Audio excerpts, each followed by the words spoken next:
What are effective strategies a wife can use to boost her husband's self-esteem and sexual confidence when he's hesitant to initiate intimacy? And I would like to link it up with another one that is very similar. The person said, is it a problem if it is me as a wife that always approaches sex first? My husband seldom does. I do it 60%, my husband 40%. Yes. Thank you so much. Yes, sorry, just hold on with the flyers, ma'am. You can just be at the door there. Now, when it comes to initiation of sex, there's something I want to quickly say at this point in time. Based on the religious background, the upbringing, the exposure of certain individuals, it has a way of affecting how they express themselves. By no means does that mean that they don't have the desire. It's just that sometimes the way some people grew up, the kind of things they've heard, the teachings they've received. Don't forget that we are all a product of our beliefs. Is that okay? Beliefs undergirds values, values undergird actions, and actions undergird behaviors. So what normally happens is that, for instance, if a man has been told that, look, if you go often to your wife, she will take you for granted. Such kind of a belief. If a man has it, the man wants to stay as a king. Let your wife come and look for you. Are you getting that kind of a thing? So there are perceptions that governs certain actions. So the first thing we want to do is to be able to ascertain what exactly is the reason why this man is behaving the way he's behaving. So I would suggest first that the woman, if possible with your husband, need to sit down with someone who can properly counsel you people. It's in the process of counseling we'll be able to determine whether, first, it's a belief-induced behavior, meaning it is as a result of things that he has come to believe, tradition, culture, religion, things that he has accepted that guides him. So that man will have to unlearn, relearn. Is that okay? Otherwise, we may have a situation whereby for some reasons he may have dealt with some case of rejection. Maybe growing up, he had approached a lady at a very tender age in his life, at a very significant moment, and what the lady did to him traumatized him so much so that he's not been able to recover from that situation of rejection. So from that moment, anytime he wants to approach another woman, there's a conscious fear that there's going to be rejection again. So you have a situation where that could also predispose the man to wanting to be very careful. The other part of it is that it may have been a situation whereby early in the marriage, the man was bold enough to make a move and the woman rejected him. And so the man withdrew, and from that moment to come back again, it's a problem. There are some men like that. Coming back is not always easy for them. They always assume that it's going to happen again. There are other remote reasons. Personality-wise, it can be altered. If it is a personality issue, that can be altered. There are other wide array of issues that could make the man to be doing that. The most important thing is to have time to converse with the person. Don't judge him. And by the way, woman, let me say that keep on doing what you're doing. If you are the one in position to keep initiating until it catches up. Yeah. Thank you, sir. Okay. So I have these from one person. My love language is physical touch and quality time. My husband struggles in this area. For example, I love holding hands and kissing, but he doesn't. He emphatically told me he doesn't like this. I struggle to believe he loves me. This has been my struggle. I find it difficult to believe he loves me. She's emphasizing it. What better way can I handle this? 2, my husband makes the money. I have not really been financially okay since I left my last job. He does the spending and caters for the house. I don't really know how and what he makes. I feel left out even though he tries his best. And then the third question, I love to send messages to my husband whenever we have issues, because most times we talk, sometimes we end up not resolving. But he doesn't like me sending him messages. In fact, he told me he doesn't read them, but deletes them. What should I do? There is a communication problem in this marriage. There is a communication problem. And it is very obvious to me that the man is dealing with some kind of issues personally that is making him react to his wife in the way the man is reacting to his wife. If you're the one and you are here and you're a man and you just heard that, please, sir, it is not right. It is wrong for you to be in a marriage where there is no open communication. Like you can see from what I've shared with us here today, you can't have a healthy marriage where there is no open communication. You can't. It's not just going to be possible. So what I would suggest to the man is, please take yourself and your wife, if need be, find a way, meet. There are some people you can meet here who will be of help to you, and if you want to see me, find time to see me. But it is wrong for you, sir, to shut doors of communication, to have a wife in a house that can't express herself, can't talk with you, fears talking with you. Have a situation where every time you get to talk with one another, it ends up inconclusive. We can't reach a decision. Because somebody will always turn the conversation into a battle zone. It's just not healthy. You must, and part of the key to making sure that we don't continue like that is to practice what I just shared with you. What are the 3 things that I said you must practice? You do what? You listen, shut your mouth up, keep quiet, take a note, right? Listen to what she has to say to the end, all right?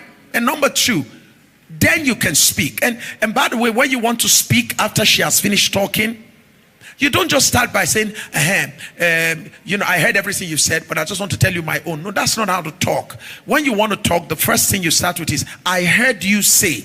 Repeat what she said that you wrote down. That's how I begin my conversation with my wife. I heard you said this, and I want to say, however, that there's a point that I differ with.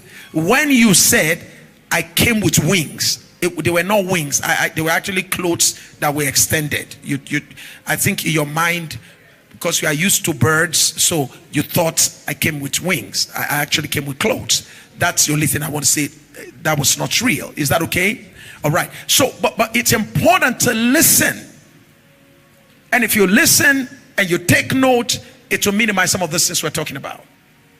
And then when you speak, don't speak to attack the person. Address the issue. Separate between the person and the issue. Very critical. So I think for me, we need to sit down with him. It's unfair to be married to a woman and you can't let her express herself. The same thing goes to you as a woman. It is just unwise for you to talk and not let your partner talk. Absolutely unwise. Is that okay? And then in terms of touch, she likes to be touched, right? But the husband said outrightly he doesn't want to be touched. Again, sir, there are too many things around this man that I think we really need time with. Because no man forbids physical touch. It is one of the things that we need as men. We are visually stimulated and physically stimulated. So for a man who should be physically stimulated by touch, to be avoiding touch, somebody touched him wrongly when he was growing up. Something went wrong when he was growing up. So her touch, it's not her touch that is offending him. It's the fact that it triggers memories. And if it is not that, then we need to attend to the reason why. There's a remote reason for that kind of behavior. So I will say to her, madam, if you are the one that wrote this thing, please don't transfer it to love. I know it naturally feels so. It's not that he doesn't love you. Is that okay? It might just be that we're dealing with a man who is dealing with trauma. And until we deal with the trauma surrounding his love expression, it's difficult for us to judge his love expression. So let's deal with the trauma. Once we're able to deal with trauma, then we can now say, okay, maybe he's truly not loving or loving. So there's some work to do with this man. And I hope that the man is listening and willing to give a chance without pride for help. We'll be more than willing if there's any help we can render. Thank you. Thank you, sir. Maybe I'll take, so that we take, anybody with a live question here? Any live question? Okay. No, right here. Thank you so much, Dad. Yes, you're welcome. You just touched one of the points I wanted to ask. Yeah. When you were concluding, you spoke about mental health, healing and all. Yes. I think maybe there should be a session where you can talk more on sex and healing. I think for everyone, everybody wants a beautiful, healthy, happy sex life, but some people are dealing with a bagload of trauma. So it affects, absolutely, you know, how the delivery is. Now, so my question goes, you know, you've spoken about it anyways, but just to say, so when you have a reverse role for the oral sex, and you, in quotes, you've been the giver of the sex, the oral sex to your husband, and now you feel it should be reciprocated. But in as much as it can be given, but there's still this mental barrier where you feel like someone's going to hurt you, you'll be viewed as promiscuous, as so what do you do? How do you make yourself vulnerable and again be healed enough to let it seamless, not putting any rigidity on it? Are you talking about the receiver or the giver? The receiver now. Okay. The receiver has been the giver.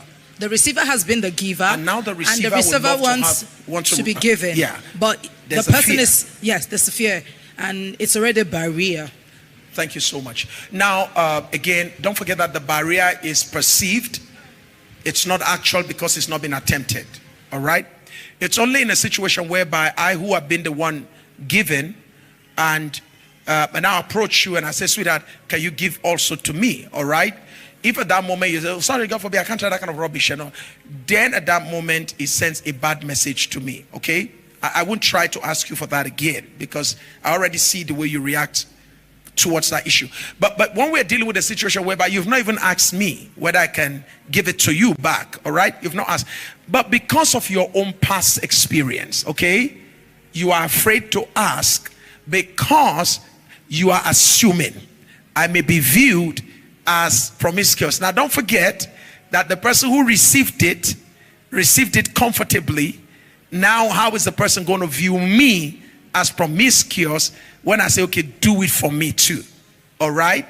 And sometimes the wisest thing to do, ma'am, is when you are in the act, when the man is finding pleasure or the woman is finding pleasure, sometimes that's the best time in the midst of pleasure. That's a time to quickly, rather than have an organized approach where I say, sweetheart, tonight, can you give me? So sometimes the best, particularly when you're doing it for the man, is finding pleasure in what you are doing. At that moment, you want to say, okay, so can you try that with me too? Me too, I want to feel it. I want to feel what you're feeling. You see, at that moment, it's almost like when I'm giving you, I also want to experience myself. So it's not going to create room for that kind of feeling. Again, I think it's about how we present some of the things that we present. So I would say, avoid dealing with all the assumptions of what the person will think or say. Why don't you give a try?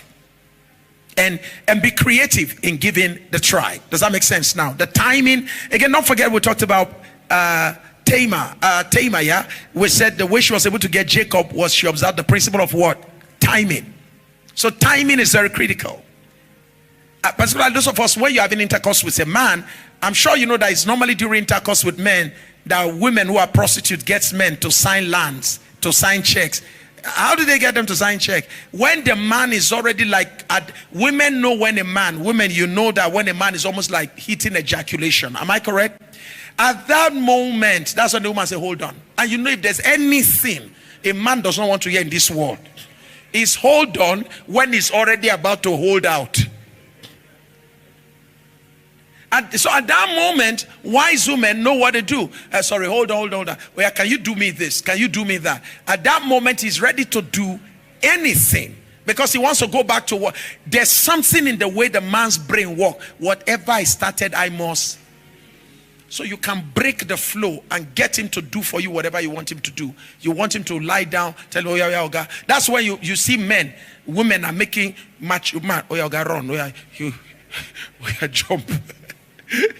Yeah. Where's the woman? Okay, get ready, man.